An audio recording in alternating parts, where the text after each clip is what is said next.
নামে যেই বেঈমান, যেই মুশরিক আল্লাহকে বিদ্রুপ করেছে, এর ফাঁসি, এর ন্যায্য বিচার, এর রাষ্ট্রীয় বিচার বাংলার জমিনে হতেই হবে। এটা আপনারা অনেকেই শুনছেন, সারা দেশের উলামায়ে কেরাম, ইমানদার তৌহিদি জনতা, বিবেকবান প্রত্যেকটা মুসলমান একটি ঘটনায় খুব বেশি বেদনাহত হয়েছে। শোনেন মিয়া,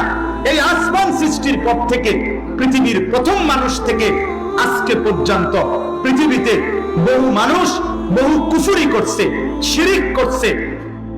আল্লাহ তাআলার হুকুমের নাফরমানি করছে, কিন্তু আল্লাহকে লক্ষ্য করে, মহান আল্লাহকে কেন্দ্র করে, আল্লাহকে উল্লেখ করে, উদ্দেশ্য করে পৃথিবীর কোন কাফের,